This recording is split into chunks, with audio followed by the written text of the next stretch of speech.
es Edwin Mauricio Romero, soy el jefe de la unidad contable de Legis, la unidad que origina todos los productos que Legis prepara para los contadores sobre normas de información financiera, normas de aseguramiento de la información y otro tipo de publicaciones. Hoy nos acompaña con el tema Conjunto completo de estados financieros para el grupo 2, incluye la expresión, el doctor Luis Henry Moya Moreno. El doctor Luis Henry Moya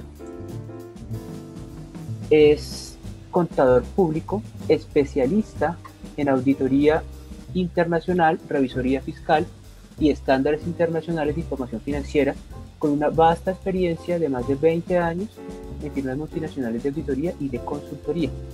Actualmente es coordinador de la especialización de Contaduría Financiera Internacional de la Pontificia Universidad Javeriana.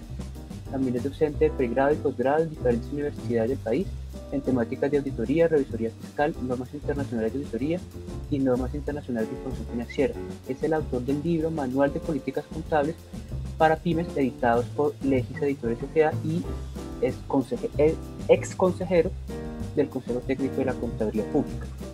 Para el desarrollo de este evento les tenemos una serie de recomendaciones. La primera es verificar el audio de su equipo, porque es necesario usar altavoces o audífonos. Para una mejor experiencia, por favor evitar tener ventanas abiertas del explorador que puedan consumir ancho de banda. Si hay inconvenientes con la conexión, por favor, con F5 refrescamos la ventana. Se puede participar en este espacio a lo largo de la charla a través del chat con preguntas, de tal manera que según lo estime el doctor Moya, se dará respuesta a esas preguntas. Por favor, les rogamos mantener el micrófono en silencio y solo activarlo en caso de que el doctor Moya así lo estime conveniente. Y esperamos que todos estén identificados en la sala con nombre y apellido. Finalmente, y antes de dar inicio a la charla, les quiero comentar que la próxima semana, el 13 de mayo, tenemos un evento para suscriptores Legis sobre muestreo de auditoría conforme a las NIE, que esto hace parte del kit de beneficios para suscriptores Legis. Esperamos contar con su presencia. Muchas gracias y bueno, doctor Moya, el auditorio es todo suyo.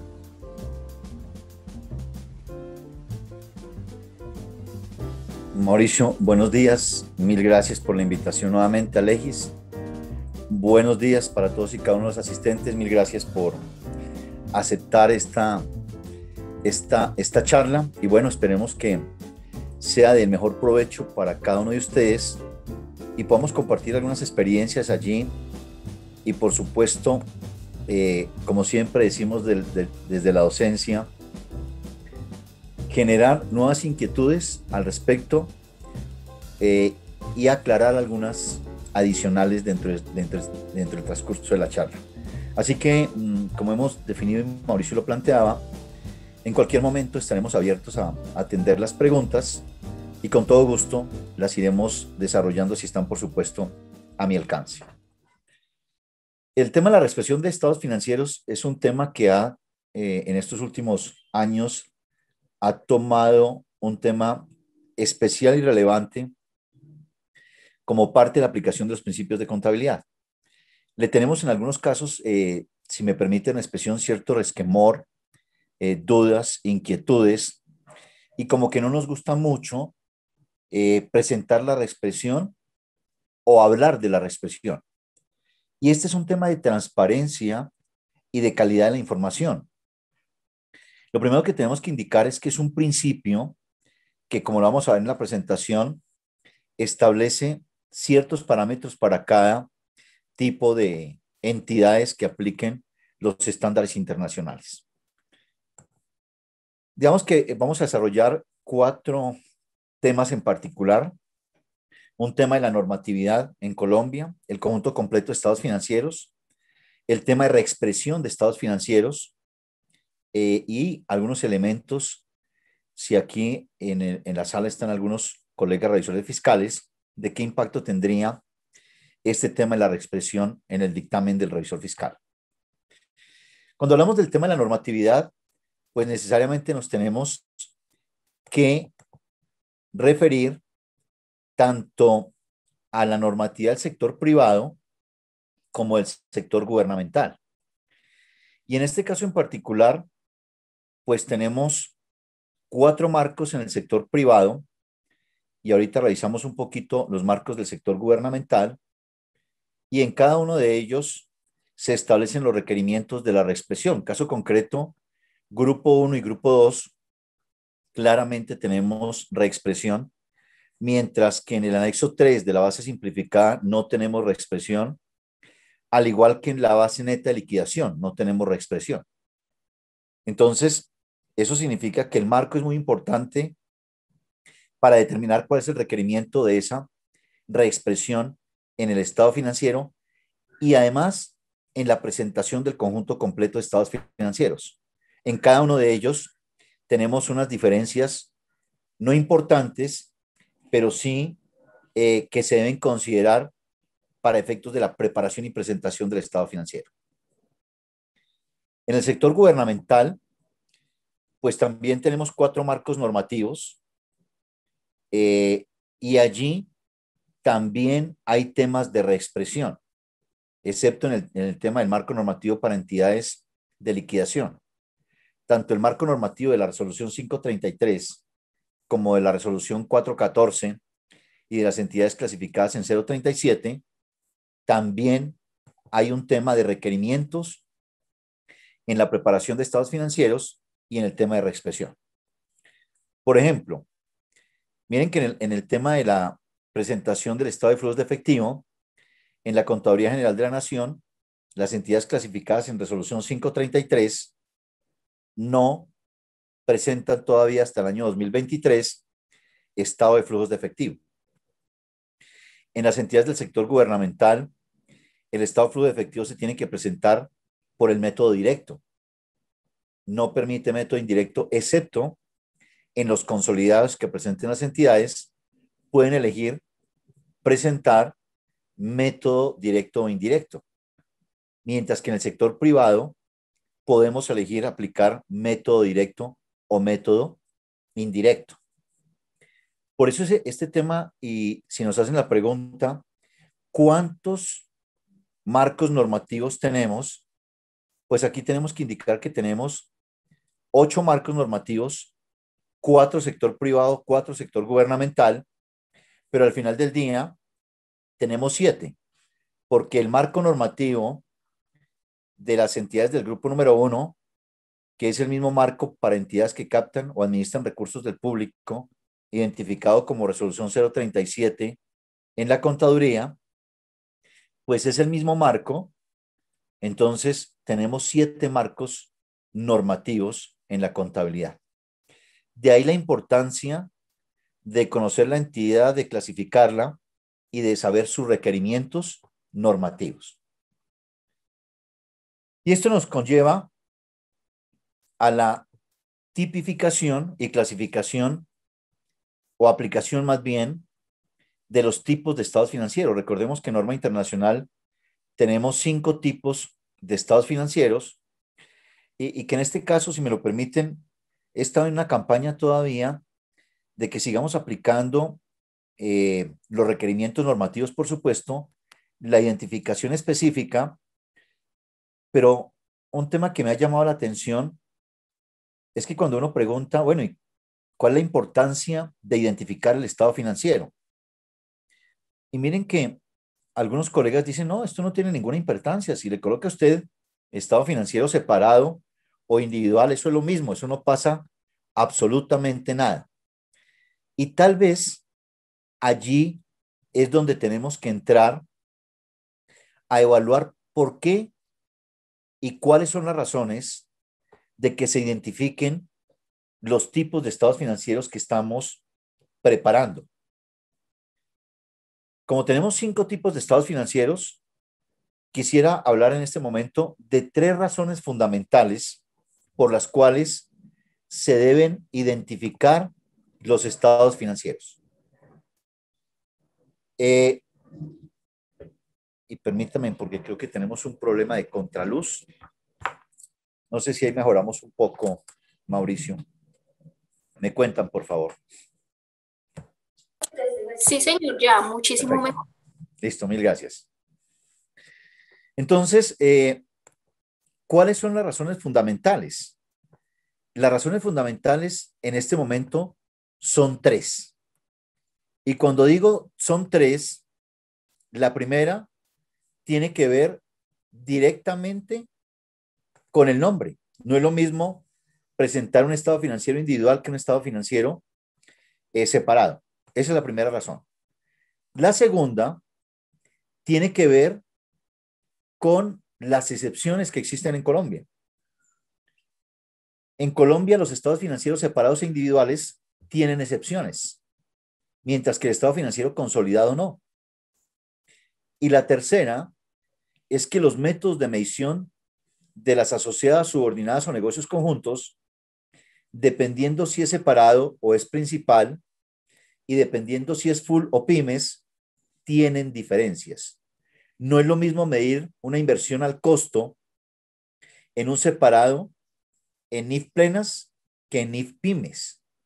Eso significa que esos elementos originan que efectivamente tengamos una identificación del estado financiero. Pero lo otro, y no menos importante, es que si en esta sala dijera, mire, quisiera tener la opinión de Carlos, pero hay 4 Carlos, dice ¿cuál? Carlos López, Carlos Ruiz. Eso significa que en el estado financiero tiene que tener un apellido para que el usuario de la información financiera identifique qué tipo de estado financiero está presentando la entidad. En un repaso rápidamente, cuando hablamos del consolidado es matriz más subordinadas, como si fuera un único estado financiero. En el separado, nada tiene que ver con que sea solo de la entidad. El separado tiene que ver con un tema de relacionamiento de las inversiones. Y por eso, un estado financiero es separado si la entidad tiene inversiones en asociadas, subordinadas o negocios conjuntos. Si yo llego a tener inversión en alguna de las tres, mi estado financiero es separado. A diferencia del individual. El individual es que no tengo ningún tipo de inversión ni en asociadas, ni en subordinadas, ni en negocios conjuntos. Entonces, desde ese punto de vista, pues mi estado financiero sería individual. El combinado es un estado financiero donde hay control común. ¿Y cuál es la diferencia entre combinado y consolidado? Que el consolidado tiene relación matriz subordinada, mientras que el combinado no. El combinado no tiene relación matriz subordinada. Esa es una característica importante. Y hay un último que confundimos, que es el principal. En un estado financiero principal podemos tener inversiones en asociadas y negocios conjuntos, pero no puede tener inversiones en subsidiarias. Y miren lo curioso allí. Entonces, dice, perfecto. O sea que un separado y un principal tienen inversiones en asociadas y negocios conjuntos. Y entonces, ¿cómo hago para saber si es separado o principal? La respuesta parcialmente estaría que si usted emite y es el único estado financiero que emite, sería principal.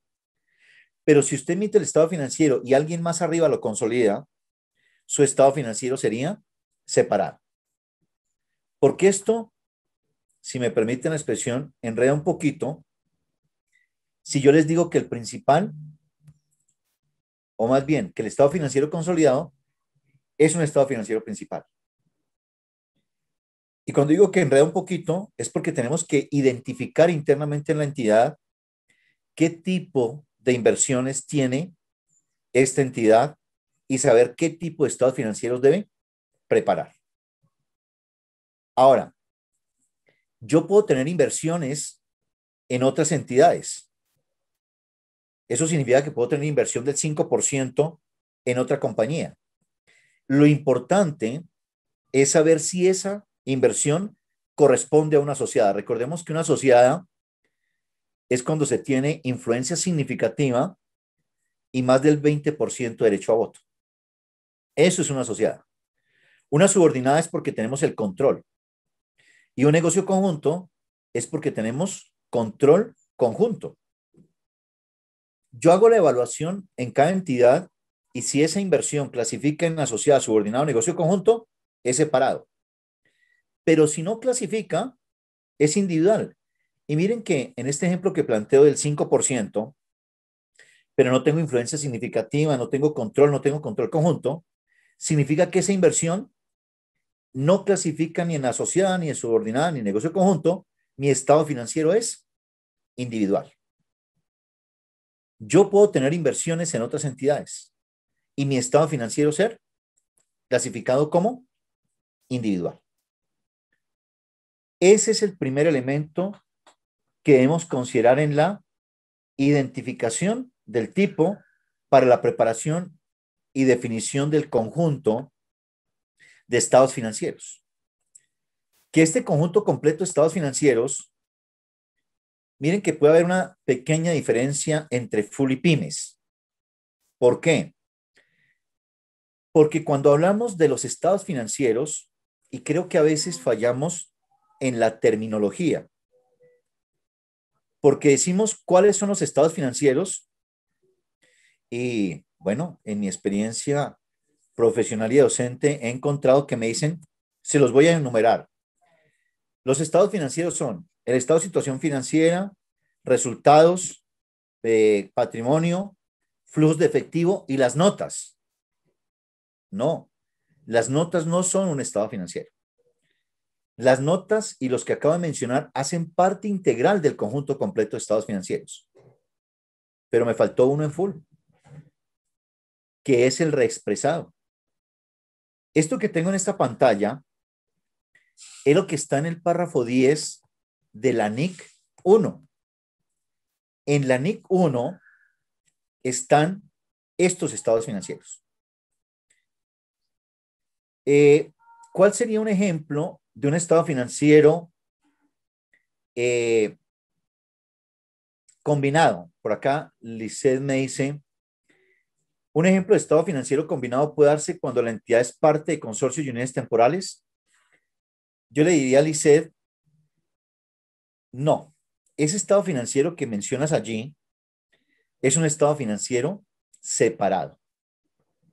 Porque como yo tengo inversiones en consorcios y uniones temporales, y si estos consorcios y uniones temporales tienen control conjunto, significa que hace parte integral de los negocios conjuntos y mi estado financiero sería separado.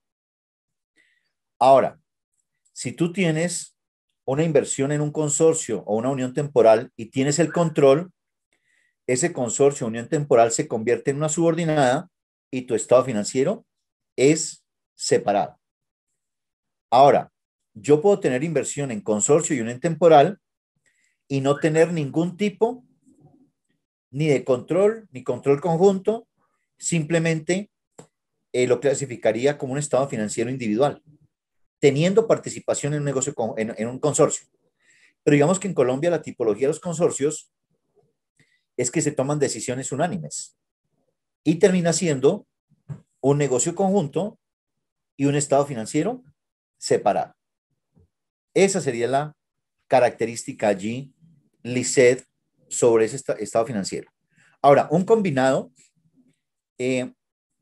normalmente lo exige super sociedades cuando hay control común por parte de un mismo accionista sobre varias empresas.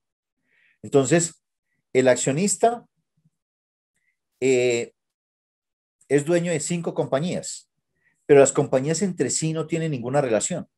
Cuando digo relación de inversión, pueden tener relación de transacción, pero no de inversión. Ahí estaríamos frente a un estado financiero combinado. Retomo aquí en el conjunto completo de estados financieros.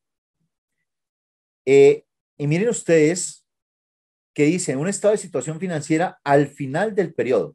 Y eso aplica en full como en pymes. Un estado del resultado y otro resultado integral del periodo. Y allí, en el caso de pymes, también tenemos un estado de resultado y otro resultado integral. Sin embargo, en pymes me permite, eh, determinar que pueden ser dos métodos que se realicen. Entonces, miren que en pymes podemos tener un solo estado financiero o dos estados. ¿Qué significa? Que puedo presentar en una sola hoja, por llamarlo de alguna manera, un único estado financiero donde está el estado de resultados y el ORI, o puedo presentar dos hojitas, dos estados financieros separados, donde uno va el resultado y el otro va el ORI. Está el estado de cambios en el patrimonio, aplica para los dos, el estado de flujos de efectivo para los dos, las notas que hacen parte del conjunto completo de estados financieros. Y miren ustedes que en el caso del grupo número 1, él plantea que un estado de situación financiera al principio del primer periodo inmediatamente anterior, cuando una entidad aplique una política contable de forma retroactiva, una reexpresión retroactiva de partidas o cuando reclasifique partidas en sus estados financieros. Eso significa que en la NIFUL sí está claramente como parte del conjunto completo de estados financieros, mientras que en pymes no lo detalla porque eso está en la sección 10, donde dice que tendría que reexpresarse si se presentara un error, cambio en políticas o reclasificaciones. Esto para indicar que el conjunto completo de estados financieros incluyen no 4, sino 5 estados financieros, incluido el tema de la reexpresión en el caso de full. Ahora, el tema del reexpresado no es un tema obligatorio todos los años, es solamente si la entidad lo requiere por un ajuste retroactivo, política retroactiva o reclasificación. Igual que en el caso de pymes. Aquí lo que refería es que hablemos del conjunto completo de estados financieros, donde hablamos de los 4 o de los 5, más las notas a los estados financieros. Y bueno, aquí viene una pregunta para ustedes y simplemente allí reflexión, y es, ¿nosotros tenemos política contable de estados financieros? Cuando uno hace esa pregunta y que se la están respondiendo ustedes en este momento, en la mayoría de veces no está definida la política contable de los estados financieros. ¿Qué significa esto? Que en las notas, en las políticas contables, perdón, en el manual de políticas contables, debe existir una política contable de estados financieros, de cómo se presenta. Y cuando uno revisa las políticas de una entidad, a veces no se encuentra. Y en las que las encontramos, a veces están incompletas. Y digamos que no está mal porque esto es parte todavía del crecimiento y simplemente aquí la recomendación es revise y ajuste. Y esta razón porque es importante, porque las compañías cambian, nosotros cambiamos, hoy se va el contador, llega uno nuevo, como siempre, el que llega no le gusta lo que hizo el anterior y así sucesivamente, y cada quien trae su filosofía. Y este es un tema muy importante porque ya no es del contador, no es si me gusta o no me gusta, es la política de la entidad. Y creo que tenemos que comenzar a separar ese elemento. Porque a veces a veces dice, no, es que a mí me gusta presentar el estado de flujos de efectivo por el método indirecto. Sí, pero si la compañía definió en compañía del asesor o del anterior contador y dijeron que era el directo, pues ese es el que debo aplicar, así no me guste, porque es de la entidad, no mío. Ahora, ¿qué importancia tiene? Que si yo cambio la presentación de un estado financiero, estaría cambiando la política y tendría que hacer reexpresión. Esa es la importancia de definir la política en la presentación de estados financieros. Y bueno, si nos preguntáramos cuántos modelos de presentación tiene un estado financiero, 4. 4 modelos en el estado de situación financiera. En el estado integral de resultados, 8. Entonces, este es un tema que a veces uno considera que todo está definido y cuando dice, ¿cómo así que 8? Hasta ahora, como dicen por allí las abuelas, hasta ahora me desayuno que ¿cómo así que 8 modelos? Sí, 8 modelos. Hay en estado de cambios en el patrimonio, 2. ¿2? Sí, 2. Y 2 en el estado de flujos de efectivo. Y de esos 4, 8, 2 y 2, usted tiene que elegir en su compañía uno de cada uno y definir la política. Definir la política incluye determinar cómo va a ser el orden y el formato. Esto que acabo de enunciar no está en ninguna norma porque está en XBRL, en taxonomía, que desafortunadamente en Colombia no adoptamos. Y yo creo que ese es un paso que nos hace falta y yo diría más temprano que tarde estaríamos en ese proceso. Hoy quienes han sido juiciosas, super sociedades, superfinanciera, han hecho ese ejercicio del tema del reporte bajo taxonomía, pero le están quitando un poquito de maniobrabilidad a las entidades porque realmente las entidades son las que tienen que aplicar la taxonomía. Claro, yo entiendo que en este momento no estamos para ello por muchas cosas.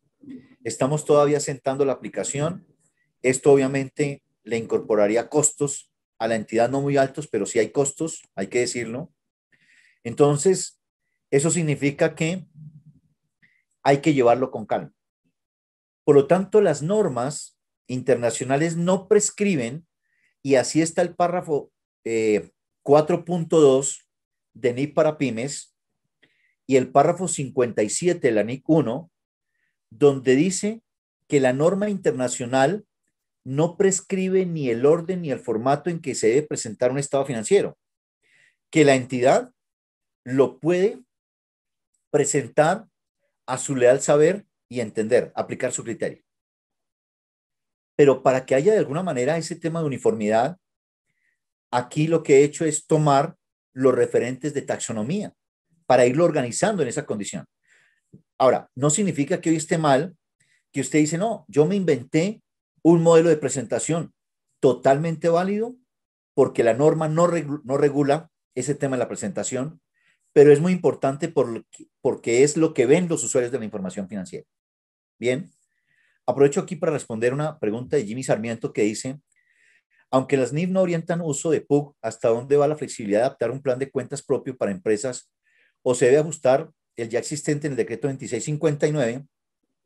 ¿Hay algún efecto en el plan de cuentas a partir de la taxonomía de XBRL? Jimmy, dos precisiones. El 2650 fue derogado hace mucho tiempo. O sea, plan de cuentas no existe en Colombia. Y sé que esto que voy a indicar, ustedes me van a decir, no estoy de acuerdo. Y ya voy a explicar el por qué me podrían decir esto. Pero para responder en primera instancia a su pregunta, las normas internacionales no regulan el registro, regulan la presentación. Por lo tanto, cada entidad es autónoma de definir lo que se llama catálogo de cuentas o plan de cuentas, como le quieran llamar, para una organización interna. Pero ya no es obligatorio. De hecho, siempre aquí el ejemplo es la pregunta. ¿Yo podría contabilizar en una cuenta 1920 la caja menor? Claro que sí. Entonces yo lo llevo ya en una 1920, pero cuando lo presente aquí, lo presento como efectivo, dependiendo la clasificación que le dé. O sea que el número de cuenta ya no es importante. Ahora, ¿cómo impacta? La taxonomía no impacta el registro. ¿Por qué? Porque la taxonomía es de presentación. O sea que nada tiene que ver. Ahora, lo que sí puede hacer allí es establecer un orden y algunos contadores lo que hicieron fue no cambiar el plan de cuentas, seguir con ese plan de cuentas. ¿Eso está bien o lo podrían cambiar? Bien, eso significa que ya no sería apropiado, y aprovecho para una pregunta que acaba de llegar de Rodolfo, nosotros como revisores fiscales no debemos cuestionar si está registrado en la cuenta X o Y, ya no es importante. A veces todavía utilizamos esas frases. Entonces, si yo estoy registrando, por ejemplo, ahora las subvenciones que están de moda, si yo registro la subvención gubernamental, eso significa que yo debería llevar a otros ingresos a la cuenta 42 contra la 11. Y yo le digo, eso no es importante. A veces digo allí jocosamente, usted lo podría llevar dependiendo a la 42 con Caracas, a la 42 con Boyacá. Eso no pasa nada, donde haga el registro contable. El plan de cuentas no es importante. Lo más importante que es la presentación. Y miren que esto da cuenta, un ejemplo. Si ustedes miran el plan de cuentas cualquiera que sea, ustedes no van a encontrar una cuenta de ORI, porque el ORI es una cuenta de presentación. Y miren lo interesante allí. Si usted tiene un superávit por propiedad, planta y equipo, porque aplica el modelo de revaluación, usted tiene un superávit. ¿Dónde lo contabiliza? En una cuenta patrimonial que se denomina superávit. Pero cuando lo presenta, ¿dónde lo presenta? En el ORI. Entonces miren que no necesariamente lo mismo que está registrado aquí en el registro contable, así tiene que presentarse, ¿no? Por eso la norma de presentación es tan amplia que el otro ejemplo, para que veamos la diferencia que puede existir en la presentación, es que usted tiene una recuperación de deterioro. Entonces algunos dicen, eso es otros ingresos, ¿no? Una recuperación de deterioro es una reversión del deterioro, no es recuperación, es reversión. Si usted había contabilizado un deterioro de una cuenta por cobrar en el año 2020 de 50 millones y este año le pagan, pues usted lo que tuvo fue una reversión del deterioro. ¿Y qué hago? ¿La llevan a otros ingresos? No, cuidadito. ¿Por qué otros ingresos? ¿Acaso cumple la definición de ingreso? Digamos que para no hilar tan delgado allí, no cumple la definición. Entonces, bueno, ¿y qué registro contable hago? Pues en contabilidad lo que se hace, se deshace. Cuando usted registró en el año 2020, llevó un gasto contra disminución del activo. ¿Ahora qué va a hacer? Revierte la operación. Y entonces viene el punto. Pero ¿cómo se le ocurre revertir al gasto cuando ya lo cerré? Nada tiene que ver. Usted afecta esa cuenta de gasto porque esa fue la realidad. Y entonces algunos dicen, pero es que queda el gasto negativo. Y sí, no tiene ningún inconveniente. Ahora, como usted no quiere que se vea, si me permiten allí, la expresión no se vea feo, porque no tendría sentido tener un gasto negativo, para eso está la presentación. Allá en su sistema contable tiene un gasto que quedó con signo entre comillas contrario. Cuando lo presente, en cambio de colocar gasto negativo, por llamarlo de alguna manera, usted lo va a pulir un poquito y le va a colocar reversión del deterioro de cuentas por cobrar. Y ya, eso significa que esa cuenta que creó en la presentación es exactamente la misma que tiene en el PUC, ¿no? Porque esto es de presentación. Y tal vez allí es donde todavía nos hace falta seguir ahondando porque seguimos pegados a ese tema del plan de cuentas. Ya no es necesario el plan de cuentas. Y ahora respondo el por qué me dicen que algunos no están de acuerdo. He tenido eventos donde me sacan y me dicen, mire, aquí está el plan de la Superintendencia de Economía Solidaria. Aquí está el QUIF de la Superintendencia Financiera. Y yo le digo, sí, señor, pero hagamos el siguiente ejercicio. Vamos con calma. ¿Por qué usted no me hace el favor y lee el artículo 1 de cada plan de cuentas que tienen estas entidades? Y a veces nosotros contadores somos muy rápidos en la lectura. Esos planes de cuentas, ¿qué dicen? Plan de cuentas para efectos de supervisión, no para efectos de registro. Y yo entiendo a mis colegas contadores que uno no quiere trabajar doble. Entonces, ¿qué hacemos? Si la Superintendencia de Economía Solidaria dice que este es el plan para las entidades cooperativas, lo que hicieron las entidades fue implementar ese mismo para efectos de su plan de cuentas. No era necesario. Eso le hace perder autonomía a las entidades. Pero es que así funciona en nuestro país, porque las entidades de supervisión, ellas sí me pueden decir cómo reportar, pero no cómo registrar. ¿Cuál es el deber ser? Que yo autónomamente defino mi plan de cuentas y cuando tenga que reportar, hago la homologación, le hago caso allá a la entidad. Pero claro, como no quiero hacer doble trabajo, lo hago una sola vez. Ese ha sido como el fundamento de este punto. Pero recuerden, las superintendencias ya no son reguladoras en temas contables. Y lo digo con conocimiento de causa, para que ustedes hagan la búsqueda en la web. El primer plan que emitió la Superintendencia de Economía Solidaria decía que ese plan era para registro. Se cayó y lo corrigieron, porque la superintendencia ya no puede regular en temas contables, solamente en temas de supervisión. Entonces miren que la preparación del estado financiero puede diferir del registro que se tiene allí, inclusive en el nombre, porque la presentación, insisto, es lo más importante. Claro, el sector público es distinto porque el regulador es la Contaduría General de la Nación. Desafortunadamente o afortunadamente, no sé cómo calificarlo, Rodolfo, en Colombia tenemos dos reguladores. Sector público, Contaduría General de la Nación, sector privado, los dos ministerios. Y allí sí hay un tema obligatorio. ¿Por qué regulador? Miren la diferencia. Y además porque la Contaduría tiene que homogeneizar políticas y poder hacer el balance general de la nación. Porque no es fácil consolidar como 2.000 algo de compañías en este caso. Entonces, eso significa que ahí es donde tenemos que nosotros como contadores diferenciar cuándo es un regulador, porque él sí tiene la potestad de decir cómo se presenta, que es como lo menciona Rodolfo, en el sector público. En el sector privado no. El único regulador en el sector privado son los dos ministerios. Por eso las superintendencias son entes de inspección, vigilancia y control. Entonces, quería, y permítame que han llegado varias preguntas para irlas evacuando.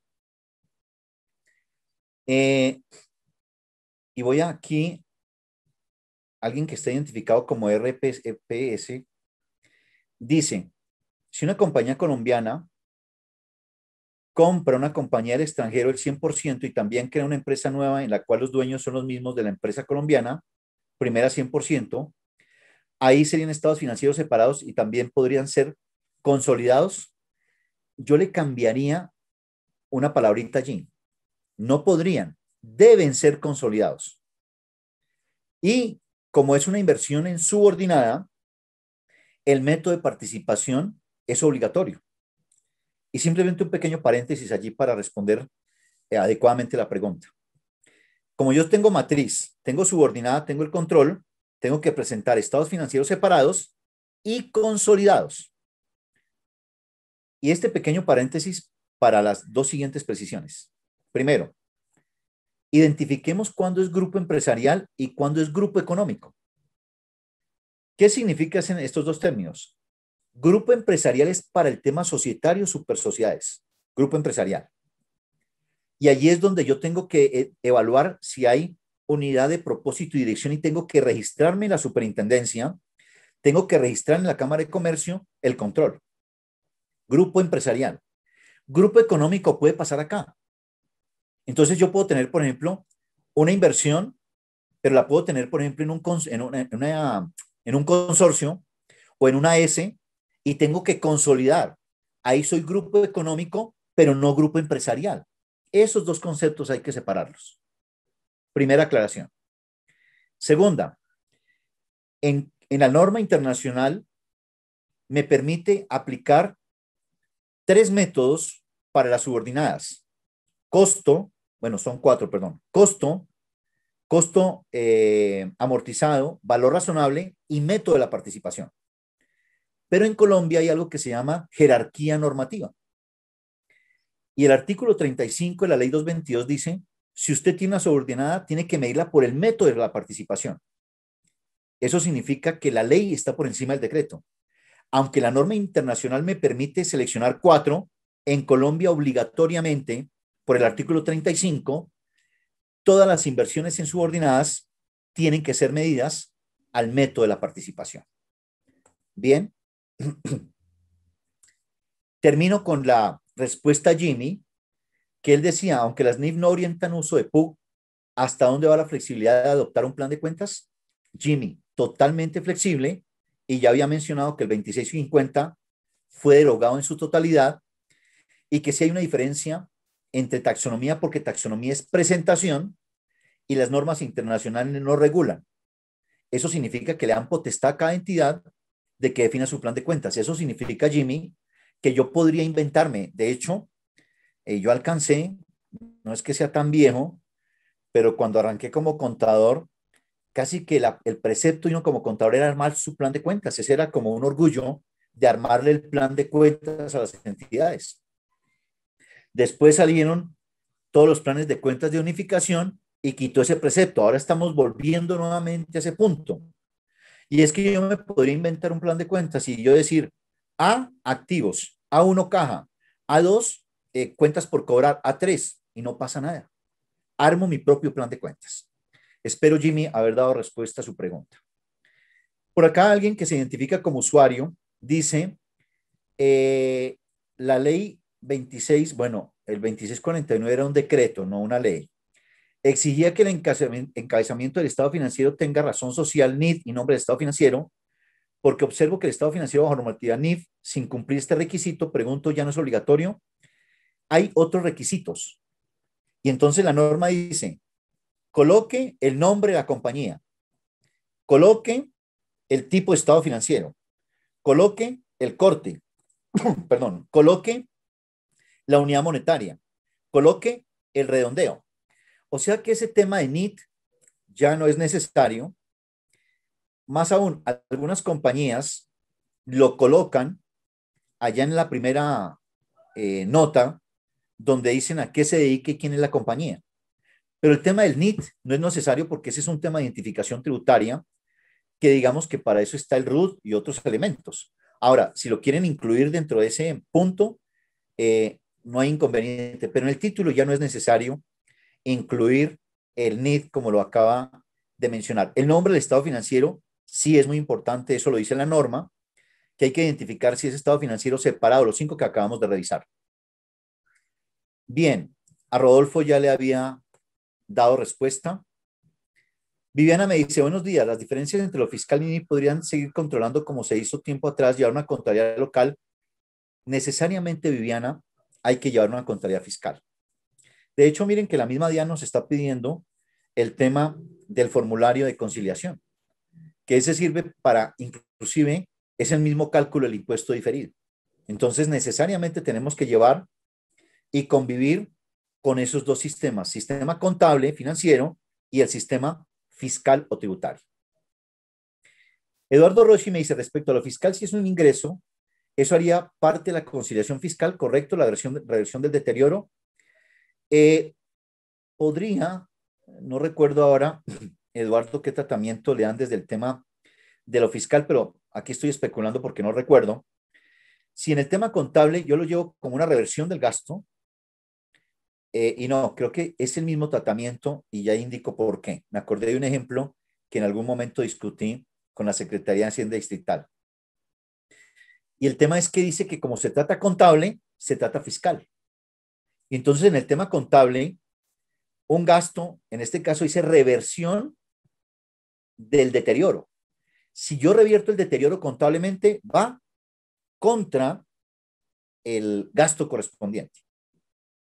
Fiscalmente debería aceptarlo, pero si hay diferencia, eso significa que si el tema tributario lo acepta dentro del estado de resultados, sería un tema de nombre.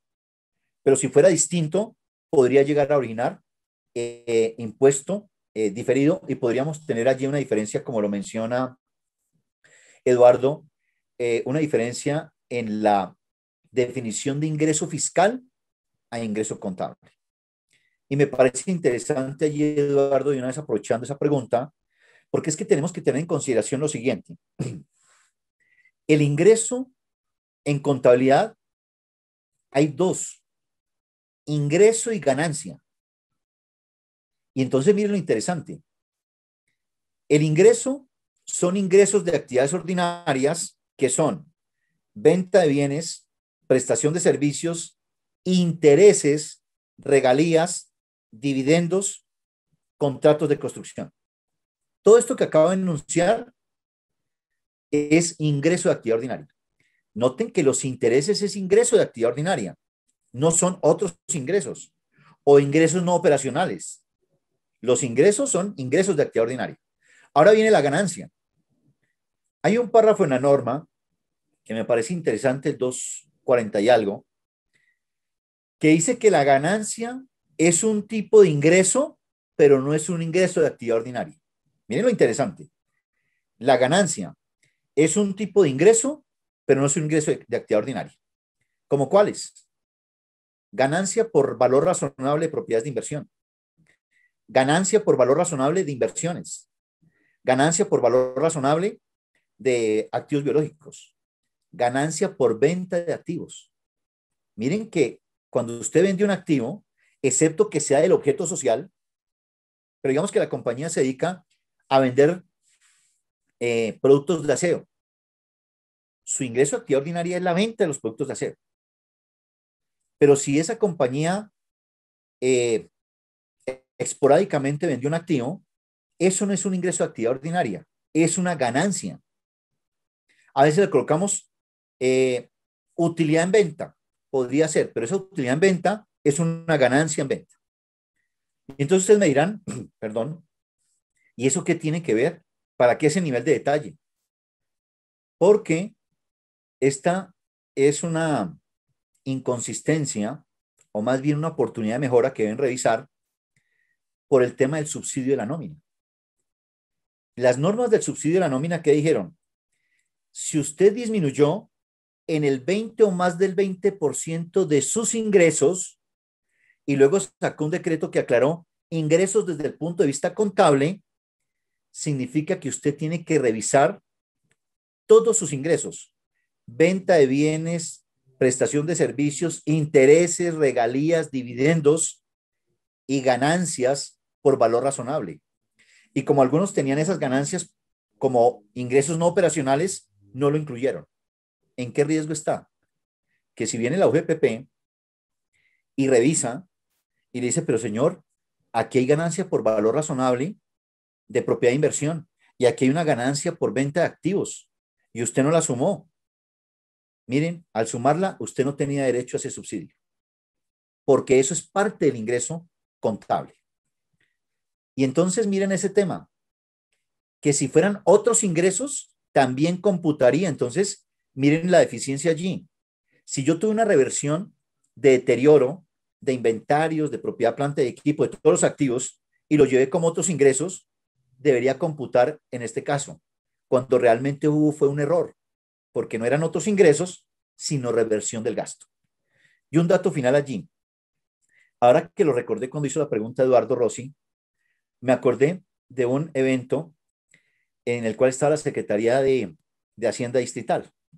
Y entonces, pues por supuesto, cuando yo hice esta afirmación de que tenía que reversarse, independientemente de que fuera un periodo anterior, pues obviamente allí un poquito efusivo, un contador se levantó y dijo, no estoy de acuerdo, porque eso tienen que ser otros ingresos. Yo digo, perfecto, lo respeto.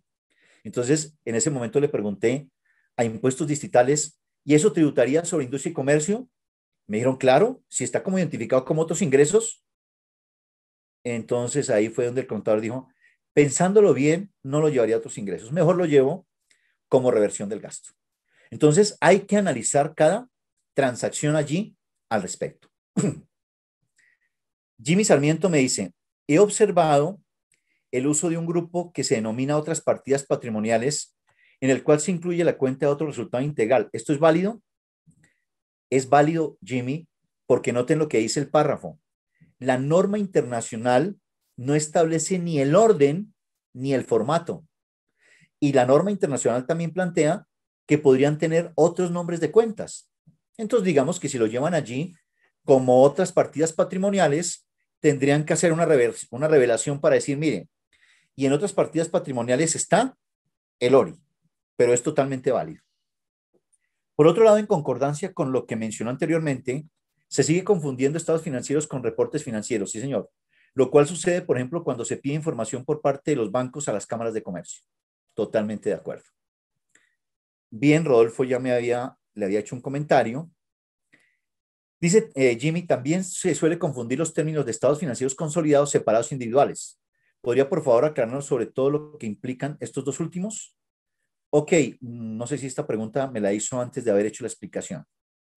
Jairo Alberto Severiche me dice,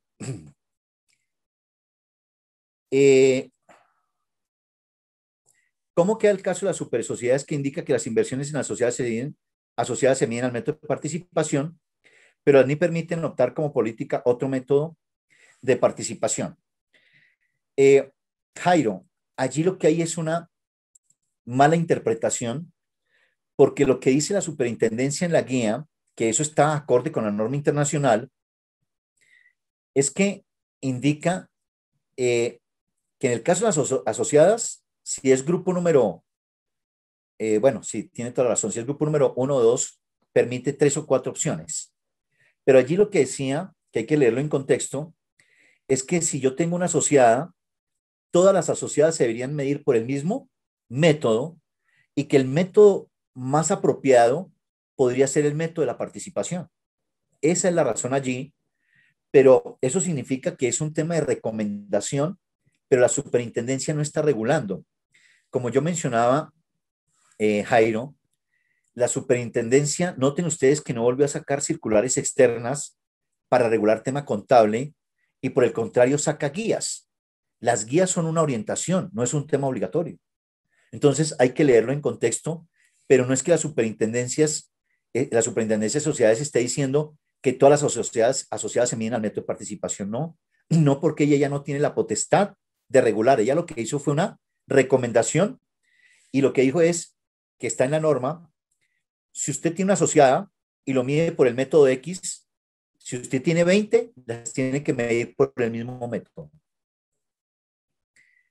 Gina Riscaneo me dice, si el caso es una empresa en la que tengo un porcentaje de participación y esta realiza una decisión, ¿debo informarlo como negocio conjunto? No, Gina. Si tú realizas una decisión, estás haciendo una combinación de negocios.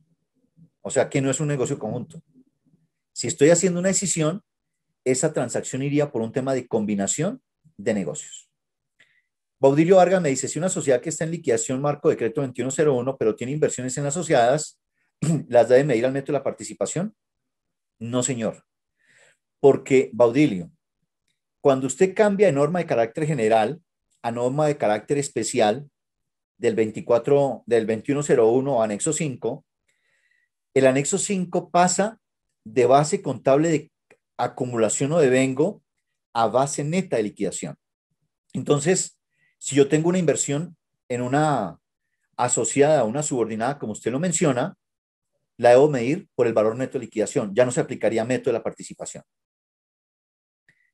Claudia Guzmán me dice, estoy realizando la actualización de políticas de una alcaldía, pero la CGN no cuenta con información suficiente respecto a las políticas. Me estoy guiando por los procedimientos de la IFAC. ¿Es la única fuente o sugiero otras fuentes? No, Claudia. La contaduría, y con conocimiento de causa te lo digo, tiene, digamos que si tú estás actualizando el de una alcaldía, una alcaldía es resolución 533 y las políticas están en la resolución 425, que fue la del 2019, y la resolución 167 del 2020, que es el nuevo marco conceptual. Y además la contaduría tiene guías y las guías hacen parte integral del régimen de contabilidad pública. Entonces, en este caso, Claudia, no puedes aplicar procedimientos de IFAC, sino que tienes que ir a leer el marco metodológico, el plan de cuentas, las guías, la doctrina contable y las normas. Y todas estas allí tienen elementos de actualización de políticas contables. De hecho, hay una guía sobre el tema de política contable. Entonces, desde ese punto de vista, te recomendaría que revises muy bien en la página. Si tú entras a la página, hay una pestaña que se llama régimen de contabilidad pública, dice convergencia, y ahí encuentras el marco de las 533, todo consolidado, y de ahí puedes bajar la información. El Salonor me dice, la pregunta es la siguiente, una sucursal extranjera ya no cumple la hipótesis de negocio en marcha. Los estados financieros del cierre del 2020 los presentó bajo el marco del 2101, estado neto. El comparativo año 2019 se debe reexpresar, no señor.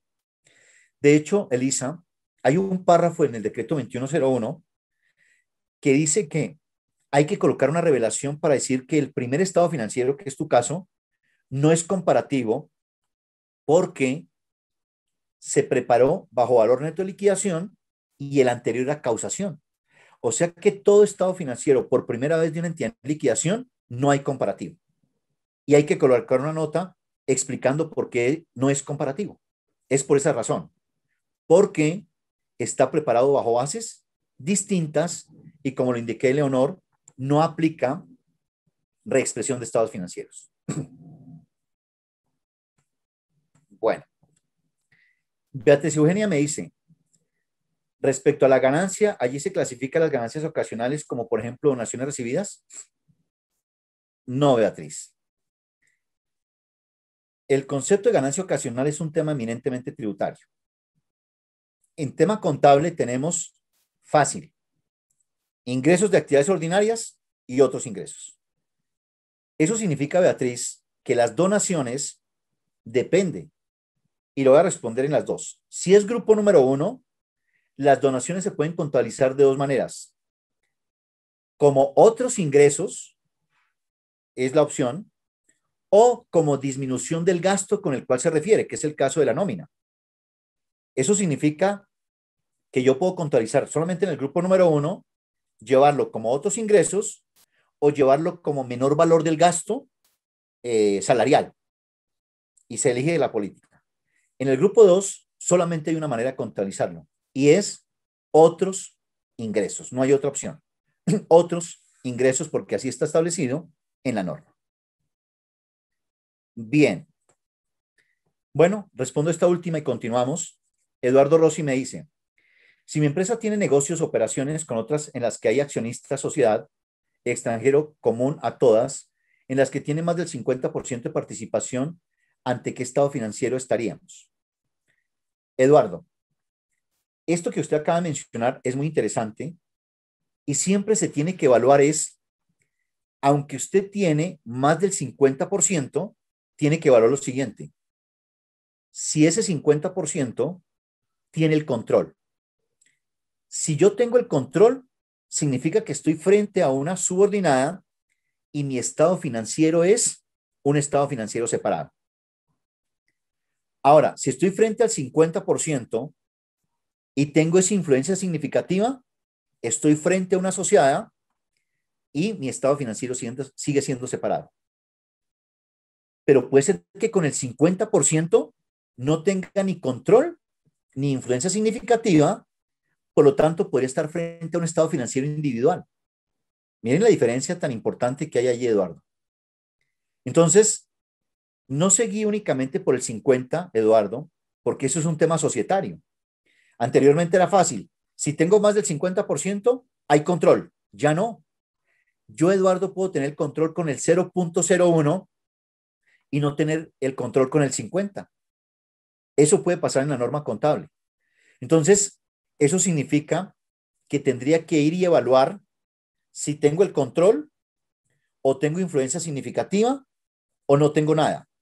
Si tengo control o tengo influencia significativa o tengo control conjunto, que eso puede pasar, estaría frente a un separado. Si no tengo ninguno de estos tres, estaría frente a un estado financiero individual.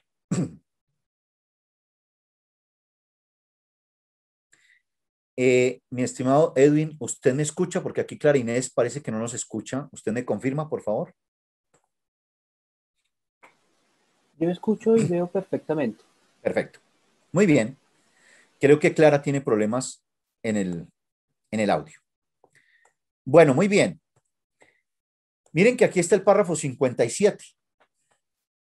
El párrafo 57, la NIC 1, ahora que creo que Jimmy me preguntaba, miren que dice, se añadirán otras partidas cuando el tamaño, naturaleza o función de una partida o grupo de partidas sea tal que la presentación por separado resulta relevante para comprender la situación. O sea que eso queda a criterio de la entidad abrir o crear cuentas adicionales. Importante, en el conjunto completo de estados financieros hay que separar o más bien identificar cuándo es una entidad con ánimo de lucro y cuándo es una entidad sin ánimo de lucro. Ahora, no es un tema obligatorio, no significa que si usted no lo hizo esté mal, pero desvirtúa la lectura. Miren que ahora a veces uno coge, ahora que terminaron las asambleas, yo cogí un estado financiero de una copropiedad y decía patrimonio. Les cuento que me dio ganas de llamar y decir que entonces cuándo me distribuyen los dividendos.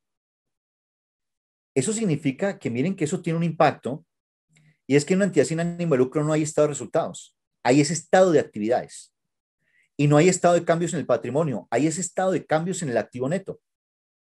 Entonces, el estado financiero de una entidad sin ánimo de lucro es distinto a una con ánimo de lucro y en la lectura es importante para que el usuario la identifique.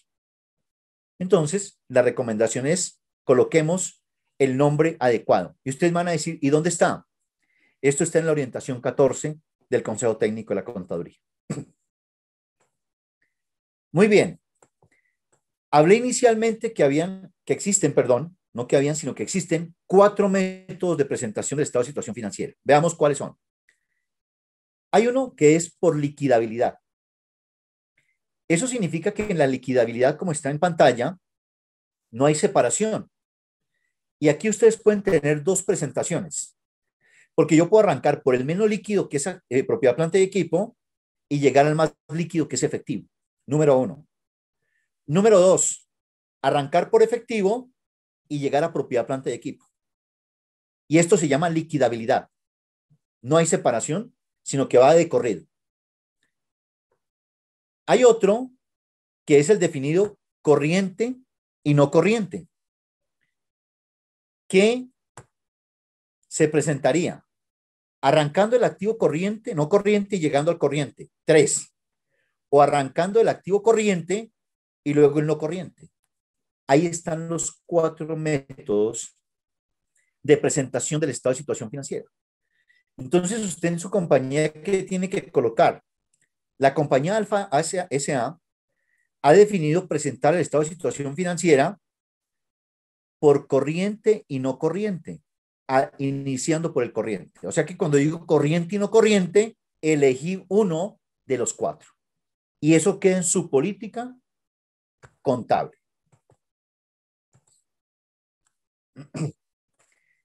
Jimmy Sarmiento me dice, perdón, también hay confusiones si el activo por impuesto diferido se debe presentar igual que el pasivo por impuesto diferido y no en forma neta en alguna de las 2 cuentas para fines de presentación. Ya le respondo, Jimmy. Rodolfo me dice, ¿en la CESAL se puede presentar estados financieros no comparativos? Rodolfo, solo, perdón, no. Iba a hacer una aclaración en el balance inicial y me acordé que sí se puede. Rodolfo, no hay opción de no comparativos. Siempre tienen que ser comparativos, incluso si la ESAL se constituye hoy. Miren lo interesante. Si la ESAL se constituye hoy, 6 de mayo, y lo presento el 31 de diciembre, ¿hay comparativos? Sí, que sería 31 de diciembre con el balance de apertura que es hoy. O sea, hoy se genera un balance de apertura. Claro, ¿cuál es ese balance de apertura? Caja contra activo neto. Y ese sería el comparativo con el del 31 de diciembre. O sea que no hay posibilidad, Rodolfo, de presentar estados financieros no comparativos. Siempre tienen que ser comparativos. Además que si no se presentan comparativos, habría una desviación al principio de contabilidad. Y Jimmy, la norma internacional en impuesto diferido sí permite compensar. Pero Jimmy, tenga en cuenta lo siguiente. Compensar no es que usted tenga un activo por 100 pesos y un pasivo por 50, entonces presento activo de 50. ¿No?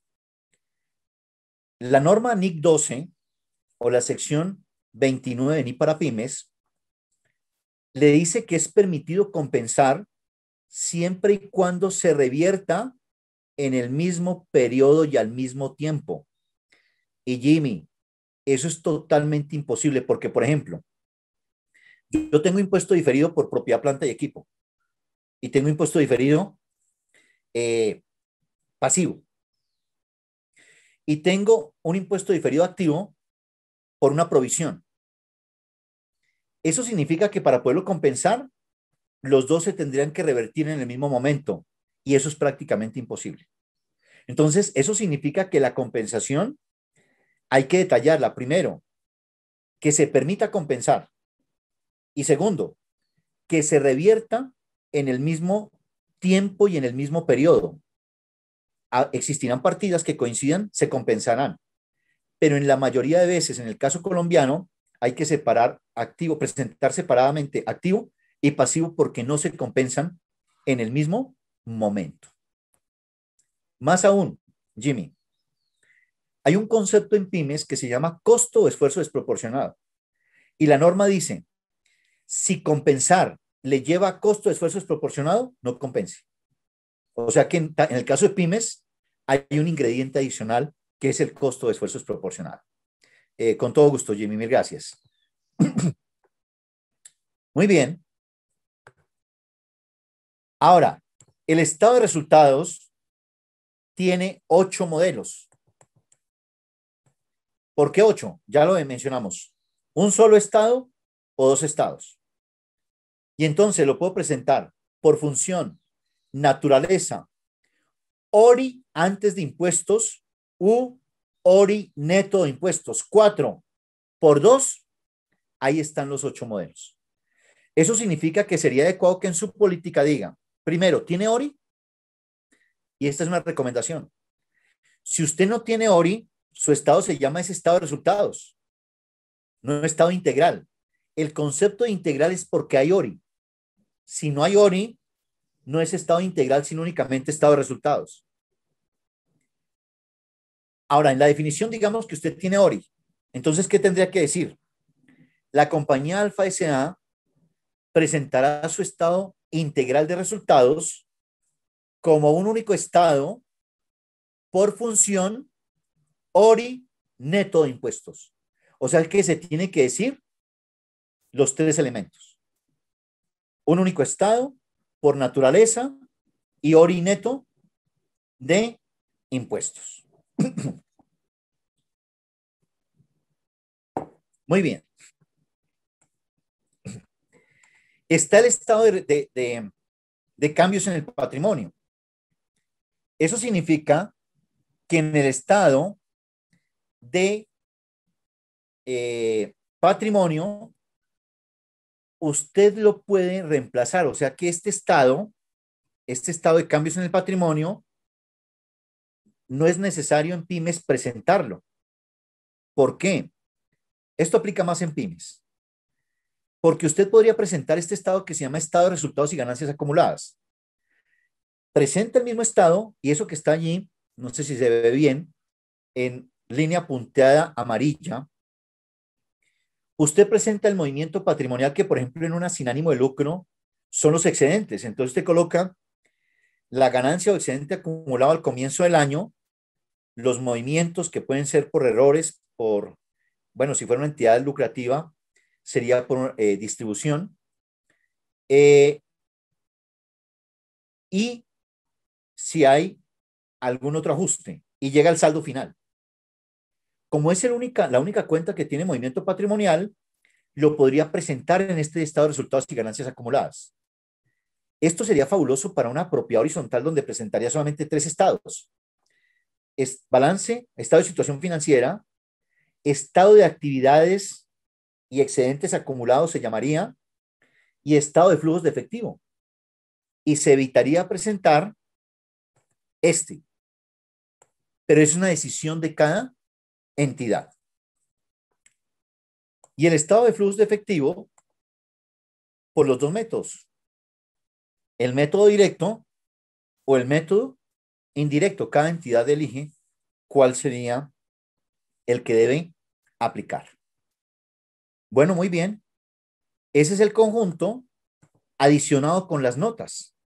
Las notas tienen un formalismo para efectos de la presentación. Y ahora que mencionaban por allí gubernamental, la contaduría el año pasado sacó la resolución, discúlpeme que no la tengo exacta, 193, que modificaba la 441, que es sobre el modelo de notas a los estados financieros. Y hay unos requisitos específicos para efectos de la presentación en ese contexto. Bien, ahí hay unos requerimientos de cuál es el alcance, cuál es la estructura de las notas y qué información se tendría que revelar sobre políticas contables. O sea que tanto full como pymes, incluso grupo 3, y obviamente en el sector gubernamental lo indica, cuál sería los requerimientos para preparar y presentar las notas a los estados financieros. Nos vamos a adentrar en la reexpresión, pero aquí tenemos que hablar del cambio en política contable. Mi recomendación aquí, estimados colegas y amigos de esta sala, es primero identifiquemos cuándo hay un cambio en política contable obligatoria y cuándo es voluntaria. Obligatoria es porque hay una nueva norma que sale y entonces esa norma nos indica si hay un tema retroactivo, que es el deber ser, o si es un efecto prospectivo. Entonces yo puedo cambiar una política contable porque hay un tema obligatorio. O hay un tema voluntario. Y entonces, el tema voluntario, ¿cuándo se hace? Cuando la entidad considera que cambiar esa política hace más fiable y relevante el estado financiero. Eso significa que no en todos los casos puedo cambiar una política voluntaria, porque el elemento fundamental es que es más relevante y más fiable para los usuarios. Entonces, eso significa que yo debo determinar cuándo es voluntaria, cuándo es obligatoria y qué efecto retroactivo tiene. Normalmente cuando sale una norma, la norma permite aplicar de forma anticipada esa norma. Y si lo hago de forma voluntaria, también tengo que determinar si eso tiene un efecto retroactivo en la aplicación. Aquí hay un tema interesante del cambio en políticas. Les estoy dejando el link porque la superintendencia sacó una guía de transmisión y reexpresión. Esta guía de reexpresión, ¿en qué consiste? Y permítame un segundito, por favor. Que se me...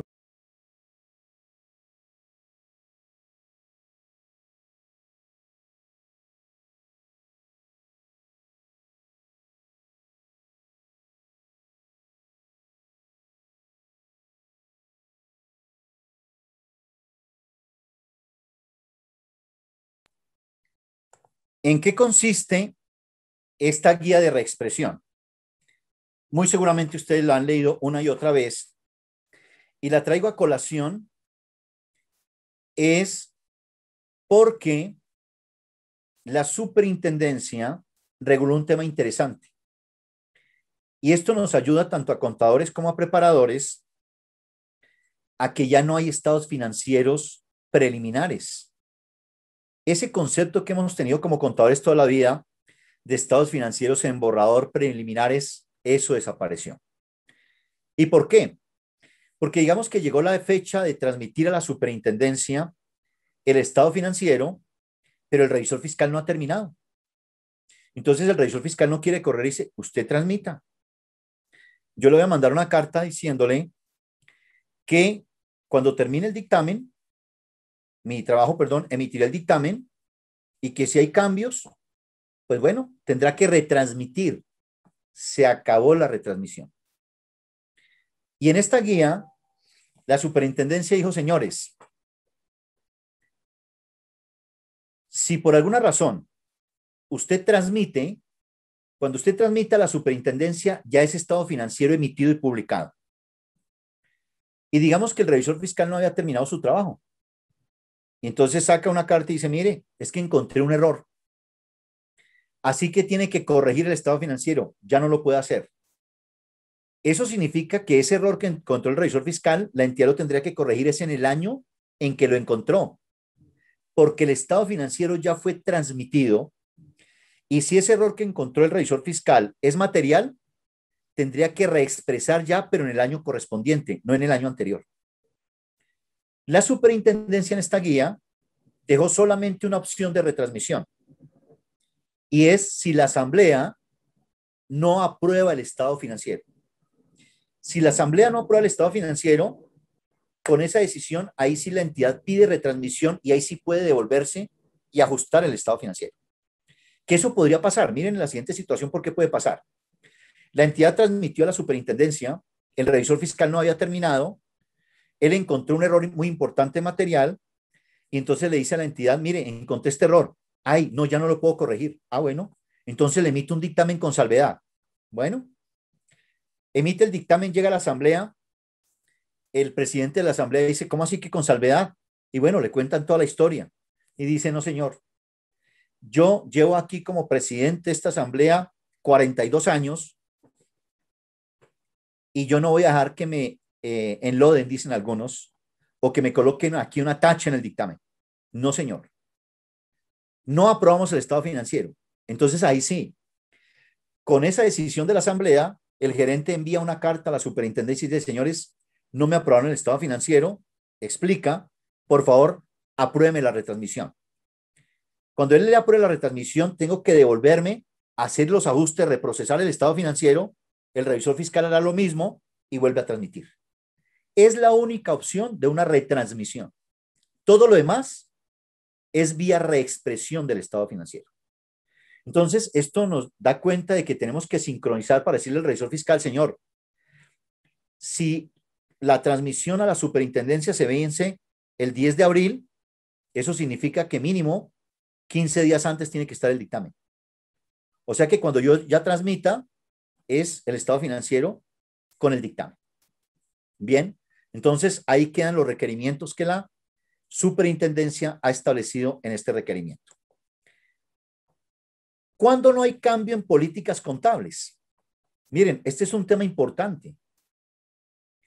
Primero, cuando es una transacción diferente. Segundo, cuando es una nueva transacción. Tercero, y la más importante, cuando hay un cambio del modelo del costo al modelo de revaluación o viceversa. Ahí no constituye un cambio, por lo tanto no hay reexpresión y no hay efecto retroactivo. Y esto tiene una razón de ser. Si yo vengo aplicando el modelo del costo y este año cambio el modelo de revaluación, la pregunta es, ¿cómo hago para devolverme y calcular el valor razonable que no calculé hace un año? Es imposible, yo ya no puedo devolverme a calcular el valor razonable, porque el valor razonable es en una fecha determinada. Y miren que a veces hay inconsistencias de inconsistencias. Entonces, por ejemplo, ahora, no se nos haga extraño que una compañía está en abril, estamos en mayo, perdón, y dice, ¿sabe qué? Necesito hacer una avalúo el 31 de diciembre. Y lo más curioso es que se lo hacen. Pero mire lo que hace el evaluador. El evaluador no es que tenga el poder de devolverse en el tiempo, sino que él hace la evaluación y simplemente le coloca fecha 31 de diciembre. Incorrecto. Porque el avalúo que él está haciendo lo está haciendo con precios de hoy, con condiciones de hoy. Si él va y visita el activo, ese activo es el que existe hoy, 6 de mayo. Pero yo no sé cómo estaba el activo al 31 de diciembre. Al 31 de diciembre probablemente estaba sin pintar, al parecer había un problema en los cimientos y probablemente el activo no valía lo que vale hoy. Por eso yo no puedo devolverme a recalcular el valor razonable. Por eso la norma allí dice, un cambio en el modelo de costo cuando ya no está disponible una medida fiable del valor razonable o viceversa para un activo que esta norma requeriría o permitiría en otro caso medir el valor razonable. Entonces, eso significa que es tan importante saber cuándo es cambio y cuándo no. Por eso la norma establece transacciones diferentes, nuevas transacciones o el tema de valor razonable. Veamos que tengo por acá un par de preguntas para irlas evacuando. Bueno. Bueno, un comentario. Al comienzo de esta charla, Edwin, Mauricio mencionó que todas estas memorias que estamos presentando van a ser presentadas en Comunidad Contable. Entonces allí las pueden bajar en Comunidad Contable. Al final, Mauricio les va a referir nuevamente la dirección electrónica, pero además en el chat está quedando de dónde pueden bajar, que es www.comunidadcontable.com. Jimmy me dice, en el caso de la aplicación del modelo de revaluación de las NIP para pymes, el cambiar la política de costo para propiedad, planta y equipo, ¿no habría efecto retroactivo? Sí, señor, eso fue lo que acabamos de explicar. Bueno, aquí era alguien que mencionaba que le regalaran el enlace para bajar las normas. Perdón, la presentación. Bueno, muy bien. Bueno. Seguimos. Miren que en el caso de las NIP para pymes, en el párrafo, en la sección 10, dice, y me permito leerles para hacer un par de precisiones allí, dice, cuando sea impracticable determinar los efectos de cada periodo específico de un cambio en una política contable, sobre la información comparativa para uno o más periodos anteriores para los que se presente información, la entidad aplicará la nueva política contable a los importes en libros de los activos y pasivos al principio del primer periodo para el que sea practicable la aplicación retroactiva, del cual podría ser el periodo actual. Eso significa que una reexpresión se puede dar por tres situaciones: errores, cambios en políticas que requieran y reclasificaciones. Entonces, digamos que el más común en el caso nuestro es un error. Y digamos que hoy, 6 de mayo, encontramos que quedó mal calculada la depreciación. Que quedaron varios activos que eran a 10 años, al que los creó se le fue un cero más y quedó 100 años. Y cuando hacen el recálculo, eso es material. Entonces aquí entra un elemento fundamental que es la materialidad. Por eso tanto el contador como el revisor fiscal deben calcular la materialidad, porque si no, no tengo un punto de comparación. Entonces, hay un error. ¿Pero de cuándo es ese error? No es error, es del año 2017. Técnicamente, ¿qué tenemos que hacer? Reexpresar 17, 18, 19 y 20. O sea que en ese año presentaría un comparativo de 5 años. Eso es lo que la norma determina impracticable.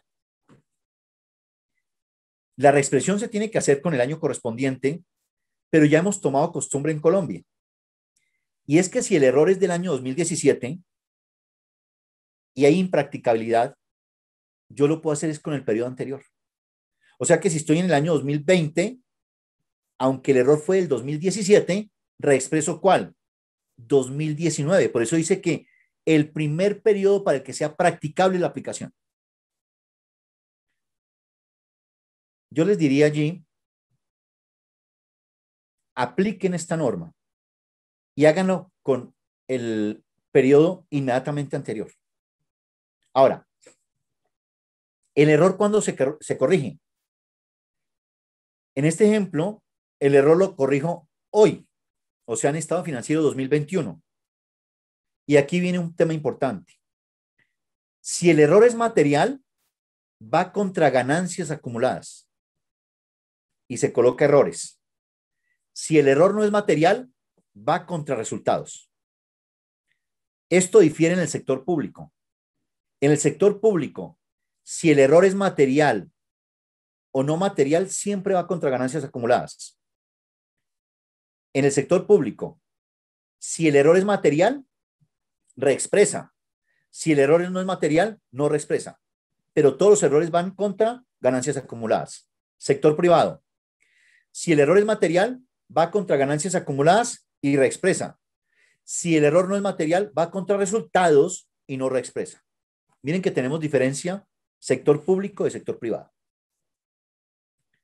Entonces, la reexpresión es un tema eminentemente de presentación. Eso significa que aquí no hay, y para que quedemos claro, de esos mitos urbanos, que hay que abrir libros, que hay que corregir libros de contabilidad, que hay que corregir declaraciones tributarias, nada de eso es cierto. son mitos urbanos. De hecho, el estado financiero reexpresado no está soportado en libros oficiales, no cruza con libros oficiales. Entonces, desde ese punto de vista, es un tema eminentemente de presentación. Diana Velosa me dice, ¿reexpresar es cambiar las transacciones en el año en que se desea o es cambiar transacciones en el año actual y solo para efectos de presentación se hacen los cambios en el estado financiero y se desea reexpresar? Diana, en primera instancia, el tema no es un tema que se desee reexpresar, es un tema de cumplimiento de norma. Si yo tengo un ajuste o una reclasificación que es material, tengo que necesariamente reexpresar. Lo que la entidad tiene la potestad es qué año reexpresar. Entonces, en este caso, si el error lo cometí en el 2017, técnicamente debería reexpresar desde el 2017. Pero entonces, si al reexpreso el 2017, tengo que hacer el 18, el 19 y el 20. Eso se vuelve impracticable. Por eso es que la mayoría de compañías, no importa el error de qué año provenga, siempre reexpresa qué año, el año inmediatamente anterior.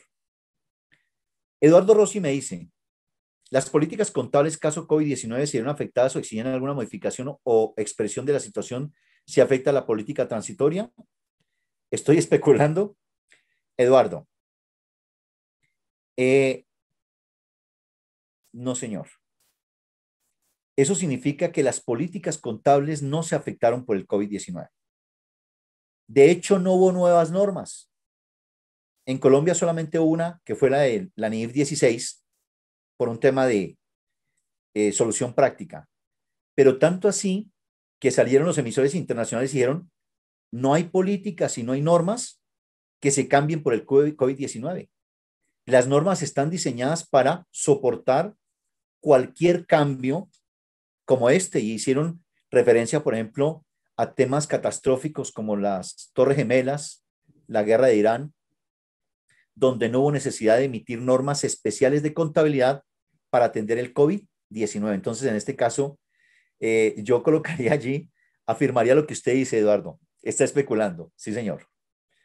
Jimmy me dice, ¿hasta cuántos periodos debe presentarse comparativos cuando hay cambios en políticas contables?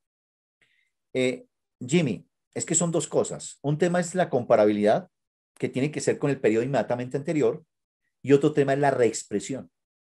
Y la reexpresión yo podría reexpresar cuantos periodos considere necesario. Por eso indicaba, si yo hoy, 6 de mayo, encuentro un error que es del año 2016, técnicamente debería reexpresar 2016 como consecuencia 2017, como consecuencia 2018, como consecuencia 2019 y como consecuencia 2020 y presentarlo contra el 2021. O sea que este año irían 6 estados financieros. Eso no tiene presentación. Por eso, aunque el error sea del 2016, yo reexpreso ese año inmediatamente anterior.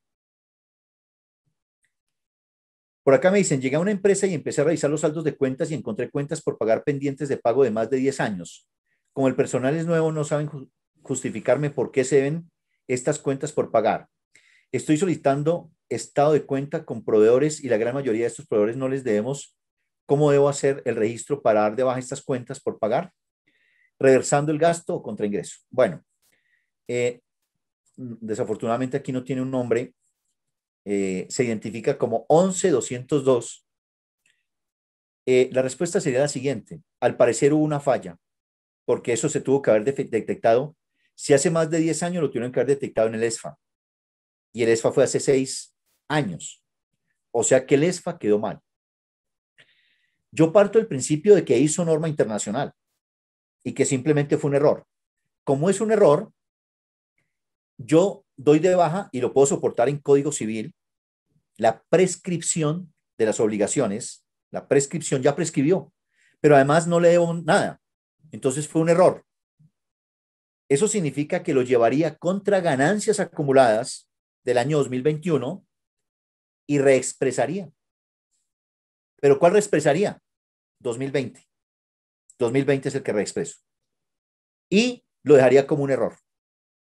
Partiendo de que hizo ESFA. Si no hizo ESFA, eso significa que tendría que hacer todo el proceso de adopción y aplicar una combinación de adopción y obviamente ajuste en políticas contables. Bien, pero entonces, para responder, lo podría llevar como un error, ganancias acumuladas y reexpresa. Nelcy Fanny me dice, los activos biológicos, ganadería y cultivos los debo llevar en diferentes líneas del estado de situación financiera.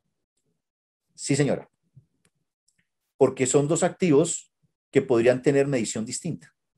Entonces, debería llevar ganadería y debería llevar cultivos. De hecho, Nelcy debería llevar una cuenta que se llama activos biológicos, como subcuenta ganadería y subcuenta cultivos. Ahora, si es grupo 1, tenga cuidado, Nelcy, porque si es cultivos que son de varias cosechas, por ejemplo, el aguacate, la naranja, eso significa que en grupo número 1, esos son plantas productoras y se lleva como propiedad planta y equipo. Carlos Santos me dice, ¿cuál es la norma en la que se encuentra este parámetro de la expresión en el periodo inmediatamente anterior? En full está en el grupo número 1, en la NIC 1, párrafo 10. Y en el grupo número 2 está en la sección 10, que era la que estaba presentando anteriormente, sección 10. Rudelena me dice, cuando hay cuenta por pagar de 2 años atrás y los proveedores no responden a la circulación, ¿se puede afectar los fondos sociales? No, Ruth. El tema es que tienes que aplicar Código Civil y es la prescripción. Entonces, si hay un tema de prescripción y entonces ya no le debo a nadie, lo llevaría y afectaría serían los ingresos, como otros ingresos, porque es como un tratamiento de donación. O sea que el proveedor me regaló. Entonces el tratamiento sería como otros ingresos, como si fuera una donación. Y es tanto así que una donación es una condonación de una deuda, pero no podría afectar fondos sociales desde mi punto de vista. Jennifer López me dice, ¿los cultivos de mora y de uvas pueden llevar en propiedad planta y equipo para una empresa pyme? No, señora. Jennifer, las plantas productoras solamente aplican para el grupo número 1, no aplican para el grupo número 2, entonces en grupo número 2 las tengo. En una empresa de salud se lleva una cuenta por cobrar de una cuenta en participación del año 2017, las EPS se terminaron. ¿Cuál es mi soporte para dar de baja dichas cuentas? El soporte, digamos que hay dos cosas, Nelson. Un tema es el soporte contable y otro es el soporte legal. En el soporte contable, la esencia sobre la forma dice que ya no existe. El soporte legal para mí sería la liquidación de la EPS o el documento donde dice la EPS, que no sé si ya está totalmente liquidada, que hay o no hay recursos para el pago. Y como mínimo, yo debería tener esa cuenta por cobrar deteriorada al 100%. O sea que si yo tengo una cuenta por cobrar de 100 que viene desde el 2017, yo la debería tener deteriorada al 100%. Darla de baja ya sería ir y verificar que no tengo opción de recuperar valor alguno y ese sería el soporte para darla de baja de los estados financieros. Mauricio de Audi Group me dice, en el sector solidario se manejan fondos sociales. Estos deben registrarse en el patrimonio ya que no tienen la connotación de pasivo. Mauricio, el tema es que así está la norma. Esa es una excepción, que los aportes de los asociados es patrimonio, pero en el estado financiero separado. Y mire, Mauricio, que si su compañía del sector solidario consolida, los fondos sociales en el consolidado son pasivos, porque en norma internacional, en el consolidado, se aplica full norma internacional. Miren la diferencia entre el separado y el consolidado en ese planteamiento que hace Mauricio. Pero allí sí, señor. Y realmente no es patrimonio. En una entidad del sector solidario tienes activo neto. Viviana me dice, ¿cuáles son los métodos para calcular la materialidad de una empresa que aplican y para pymes? No hay métodos, esto es abierto. De hecho, Viviana, tú podrías decir, en mi compañía yo voy a tomar el 5% del total del activo y esa es tu materialidad. No hay métodos, o sea, la norma no establece cómo calcularlo. Eso se lo deja a criterio de cada contador. Lo que pasa es que hay unos referentes internacionales, como ACA, que dice que podría calcular, por ejemplo, en el ingreso entre el 0,5 y el 1%. Pero esto es un tema de criterio de cada contador. Beatriz Eugenia me dice, Una condonación que hace un accionista por una deuda en la que él es el acreedor se debe llevar como ingreso o afectar el patrimonio. Una condonación que hace un accionista, o sea que yo leo, supongo que el accionista, yo le debo al accionista y el accionista me lo regala. Pues digamos que es un tema particular. Yo lo que le diría es, si el accionista renuncia y dice no voy a cobrar, tiene que estar documentado, porque es muy raro, porque si es accionista normalmente debería ser mayor valor del aporte, pero si el accionista dice no, yo no quiero modificar estatutos, ni escritura, ni nada, sino que yo le regalé.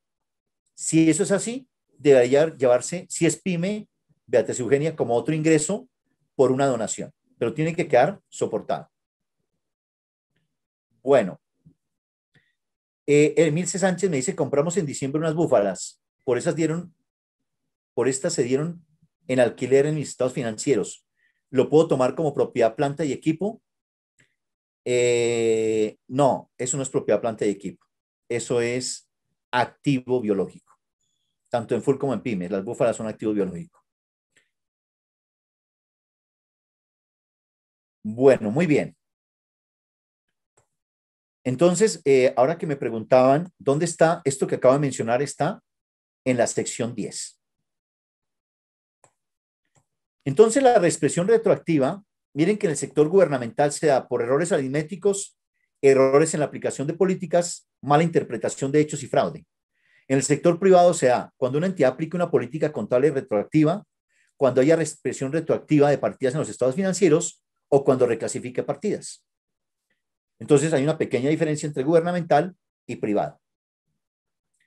Ahora, esto es lo que de aquí en adelante ustedes han escuchado, que comenzamos a hablar del balance de 3 columnas. ¿Qué significa un balance de 3 columnas? Que, por ejemplo, estoy en el año 2019 y yo cometí un error en el 2016. Tengo que reexpresar el año inmediatamente anterior. Entonces, ¿qué hacemos? Presento el balance del 2019, presento el comparativo con el reexpresado, que ese realmente no ha sido auditado, y este balance no cruza con libros oficiales, si ustedes me permiten aquí la palabra, entre comillas, eso es de presentación, no de registro. Yo digo de mentiritas allí porque eso no está en los libros oficiales. Pero es muy importante para darle a conocer a los usuarios de que si yo no hubiese cometido el error, ¿cómo hubiesen lucido los estados financieros? Y presento con el 2018 sin reexpresar que este sí cruza con libros oficiales. O sea que este reexpresado hay que hacerlo en Excel, porque ese no cruza con libros oficiales y es tomar el de libros oficiales y hacerle el ajuste correspondiente. Y si usted reexpresa el estado de situación financiera, también debe reexpresar el estado de resultados. Entonces, balance o estado de situación financiera y también, perdón, está el balance y también tendría que presentar el estado de resultados, inclusive el estado de flujo de efectivo. O sea que cuando yo reexpreso un estado financiero hay que reexpresar todos y todos hay que presentarlos con 3 columnas y hay que hacer una nota a los estados financieros explicando por qué se dio la reexpresión. Entonces, veamos un ejemplo muy sencillo para una reexpresión. Esto es una compañía del grupo 2, puede ser también del grupo número 1, que en el año 2019, bueno, realmente en el año 2018 el abogado le dijo, mire, hay una demanda en contra de la compañía y nosotros consideramos que la pérdida pueden ser 600 millones. Y entonces la gerencia dijo, no, yo no voy a constituir esa provisión. En el año 2019 sale un fallo y condenan a la compañía a pagar 700 millones. Coloquemos que el impuesto diferido serían 33%. Eso significa que en este año 2019, donde lo encontré, ¿qué registro contable debo efectuar? Como ya el juzgado me condenó, entonces tengo que sacar de banco 700 millones para pagarlo Pero como fue un error, porque yo no le hice caso al abogado, eso era en el año 2018, y el abogado me dijo que eran 600 millones, tendría que llevar ganancias acumuladas 600 millones y gasto del periodo 100. Ese sería mi registro contable en los libros de contabilidad del 2019. ¿Por qué 600 a ganancias acumuladas? Porque fue un error. Recuerden, si el error es material, va contra ganancias acumuladas. Si el error no es material, va contra resultados. Y entonces me preguntarán, ¿pero por qué 600? Ah, porque esa fue la cuantificación del abogado. Y 100 al periodo. Y tengo que reexpresar. Entonces, ¿qué sucede? Este es un extracto del estado de resultados donde libros oficiales dice que la utilidad antes de impuestos fue 3,920. Ahora en Excel le hago el ajuste de los 600 y queda en 3,320. Recalculo el impuesto diferido y entonces el impuesto ya no es 1,294, sino 1,096. Y lo que le estoy diciendo a los usuarios es que si yo no hubiese cometido el error de no haberle hecho caso o más bien de haberle hecho caso al abogado, mi utilidad no eran 2,626, sino 2,224. O sea que el reexpresado lo que me está indicando es cuál hubiese sido el comportamiento si el error no se hubiese cometido. Así quedaría el resultado y no pierdan de vista lo siguiente, que la utilidad neta es 2,626, 2,224. Reexpreso el estado de situación financiera. En el año 2019 coloco lo que sucedió, coloco el sin reexpresar, que es el que cruza con libros, y hago el reexpresado y coloco acá, activo por impuesto diferido, los 600 por el 33%, 198. Reconozco la provisión por litigios de 600. Y aquí está el punto. Noten ustedes que las ganancias acumuladas se afectan. Estaba en 2,755 y por el ajuste queda en 2,353. Y miren que la utilidad del periodo sí se presenta igual. Entonces miren que ustedes siempre van a tener un punto y es que el resultado la utilidad neta del estado de resultados, que es 2,626, 2,224, no les va a cruzar con la utilidad en el balance porque aquí se presenta la misma, porque el ajuste va contra ganancias acumuladas. Ese es un tema que siempre se va a presentar.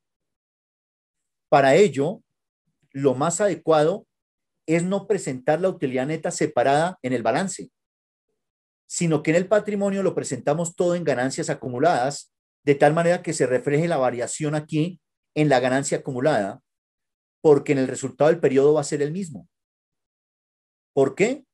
Porque una reexpresión afecta es la ganancia acumulada. Por eso ustedes van a encontrar en estados financieros que el estado financiero, yo presento capital, reserva legal, superávit de revaluación, ganancias acumuladas y no presento la utilidad del ejercicio. ¿Por qué? Porque se les va a presentar esto que estoy mostrando acá. Que cualquiera que lo vea dice, pero utilidad del ejercicio 2,626, 2,626, pero aquí dice 2,626, 2,224, no cruza, está descuadrado el balance. No, señor. Como es producto de la reexpresión, esto es solamente de presentación. Aquí en el balance se presenta es en ganancias acumuladas. Por eso este reexpresado no cruza con ningún libro. De hecho, los revisores fiscales no lo auditamos. No auditamos ese estado financiero porque realmente yo audito el comprobante que se ajustó en el 2019 cuando pagué la sanción. Esto es un tema para verificar que la entidad cumplió con la norma y si acaso yo como revisor fiscal lo que hago es presentarlo en un párrafo de énfasis donde digo que la compañía ha efectuado una reexpresión por concepto de tal y que eso está ampliado en la nota tal de los estados financieros. Ese es mi efecto como revisor fiscal en un reexpresado, que lo tengo que incluir en un párrafo de énfasis. Por acá tengo, ¿por qué la nota no auditado? Me dice Eduardo Rossi. Porque yo no lo audité, yo no audité ese reexpresado. Eso significa que yo audité el no reexpresado el año pasado que emití el dictamen y este año estoy auditando es el 2020, pero el reexpresado no lo audito y no tengo obligación de auditarlo. Por eso hay que colocarle allí no auditado, porque en primera instancia, yo como revisor fiscal, ¿cómo lo audito si eso no proviene de un libro oficial? Eso es simplemente un tema de presentación. Por eso yo audito es el estado financiero donde se hizo el ajuste.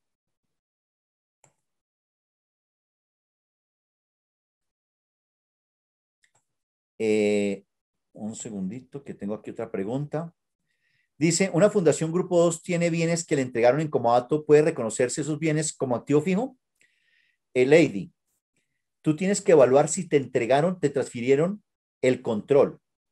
Si yo en el comodato tengo el control, porque no tengo la propiedad, eso es claro, pero si tengo el control y me han transferido sustancialmente riesgos y ventajas, yo tengo que reconocer el activo en mi estado financiero contra ganancias acumuladas. Pero si no lo transfirieron, entonces lo que me están regalando es el arrendamiento. Entonces debería tener un regalo de arrendamiento en ese contrato de comodato. Entonces lo que tienes que verificar es si te transfirieron el control y si te transfirieron sustancialmente riesgos y ventajas para poderlo reconocer. De lo contrario, no. Luis Gómez me dice, si una entidad sin ánimo de lucro pasa de grupo 3 a grupo 2, ¿se presenta estado de situación financiera a 3 columnas? Sí, señor, porque usted tiene que hacer el ESFA nuevamente, que es el año de transición. Y recuerde, Luis, que para poder pasar, tiene que haber cumplido 3 años de permanencia y tiene que volver a hacer transición como lo hizo en el año 2015. O sea que en un año tiene que llevar contabilidad por el grupo 3 y grupo 2 de forma simultánea, igualito de lo que hicimos en el año 2015. También se presentaría ese balance porque hay que presentar el ESFA, sí, señor. Jaime me dice, en un año anterior no se facturó 68 millones. ¿Estos ingresos afectan el impuesto diferido? Técnicamente sí, señor, porque si usted, pero un segundito, dice en un año anterior no se facturó 68 millones. Ahí me queda un tema de una inquietud, Jaime. Nos dimos cuenta en el año siguiente. La pregunta de ¿lo contabilizó? Eso significa que si no lo contabilizó en el año 2000, en el año anterior no lo contabilizó, eso significa que hay un error contable. Y obviamente, por supuesto, el tema fiscal que usted ya conoce. Esto originaría un tema de reexpresión, porque el ingreso es del año anterior, no de este año. Entonces, ¿este año qué hago? Si hago el ajuste contable este año, lo que hago es registrar la cuenta por cobrar e iría a ganancias acumuladas, porque 68 millones muy seguramente es material.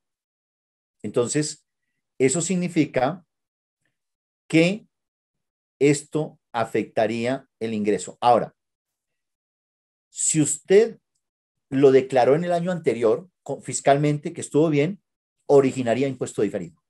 Porque contablemente no tengo cuenta por cobrar, pero fiscalmente sí. Entonces eso me origina impuesto diferido que se revierte en el siguiente periodo. Así es.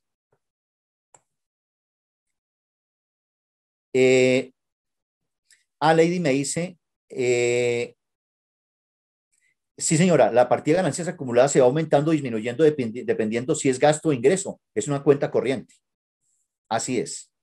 Ahora, si le transfirieron riesgos y ventajas, tendría que registrarla como activo. O sea que se viene en comodato, sería un activo en ese momento. Así es. Por acá Viviana me dice, si el error no es material, ¿sería contra el resultado del periodo? Sí, señora, ya lo he mencionado, Viviana.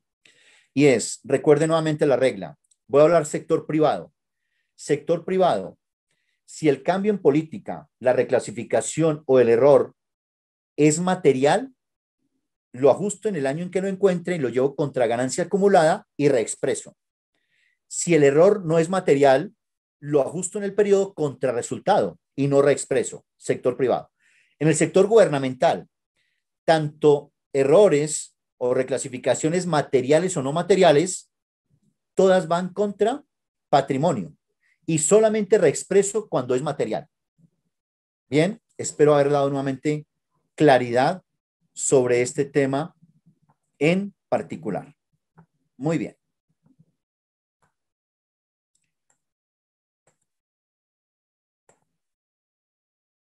Bueno, muy bien. Por acá, Joana, la circunstancia es que si es un bien en comodato que sea depreciable, sí, y tendrías que verificar el tema fiscal, porque si hay relación de causalidad, sí, en este caso en particular, porque obviamente tengo el control del activo. Entonces, si yo lo reconozco, desde mi punto de vista, sí lo podría solicitar fiscalmente en el requerimiento de la depreciación. Así es. Bueno, y finalmente, el impacto en el revisor fiscal en el dictamen es aquí. Recuerden que el revisor fiscal tiene que presentar el dictamen ya con los nuevos requerimientos de la NIA 701 y esto podría ser o una cuestión clave de auditoría para revisores fiscales del grupo número 1 o un párrafo de énfasis para revisores fiscales del grupo 2 o 3, donde incluyan que hubo una reexpresión del estado financiero y que se amplía en una nota X o nota Y, y eso no califica, por supuesto, el dictamen del revisor fiscal. O sea que el impacto estaría allí, se podría redactar para el grupo número 1 como una cuestión clave de auditoría o como un párrafo de énfasis diciendo que eso no es una salvedad. Muy bien, creo que tenemos...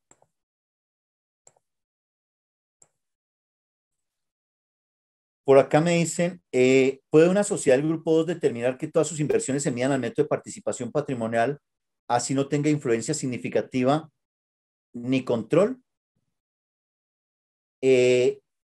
Luz Dari, si las inversiones, ojo, si la inversión clasifica como asociada, subordinada o negocio conjunto, yo las podría llevar todas al método de participación. El problema es que si no tengo control y no tengo influencia significativa, significa que esa inversión no se puede medir al método de participación, tendría que medirla al costo, o sea, sería un error contable, porque no la podría medir al método de la participación. O sea, para poderla medir al método de participación, o tiene que ser negocio conjunto, o tiene que ser asociada, o tiene que ser controlada. Como lo planteas en la pregunta, no tener ninguna de ellas, no la podría medir al método de la participación. Tendría que medirla al costo. Bueno, muy bien. Esto era lo que tenía preparado para ustedes el día de hoy. Espero haber, como lo mencioné al comienzo de la charla, haber apoyado, aportado en algunos temas, haber aclarado algunos, pero si dejé algunos temas inquietantes que requieren ir y consultar la norma, pues eso es interesante, porque estaría de alguna manera obligándolos desde acá a que vayan y consulten la norma. Este tema de reexpresión es un tema que no hay que tenerle miedo, que es un tema normal, que es simplemente reflejar la realidad económica, no ocultarla, porque algunos dicen, yo no hago reexpresión porque dicen que hice mal el estado financiero. No, eso es parte de la transparencia que se hace hacia los usuarios de la información financiera cuando se presenta un estado financiero. Bien, respondo aquí la última pregunta de Rolando. Dice, si contablemente una partida no es material, por lo que no habría lugar a reexpresión, pero la registradora fiscal dentro de la medición de la materialidad considera que es material, ¿podría solicitar la reexpresión? Rolando, el tema es, aquí no hay ni mejor ni mayor. Aquí lo que estaría diciendo es que la material del revisor fiscal sí vale y la de la compañía no. Entonces yo tendría que decirle, señor revisor fiscal, con el mayor respeto, es que usted me valora es con mi materialidad para este tema de la reexpresión, no con su materialidad. Entonces, desde ese punto de vista, yo quiero que por favor lo revalúe, porque no podría ser que yo le exija. Tengo que yo como revisor fiscal primero preguntarle y decirle, Rolando, déjeme ver cuál es su materialidad. Y si yo le muestro a Rolando que está mal calculada, que está excedida, ahí sí con mi materialidad le podría exigir. De lo contrario, tengo que hacer una evaluación previa de la materialidad que tiene el cliente antes de aplicar la materialidad del revisor fiscal.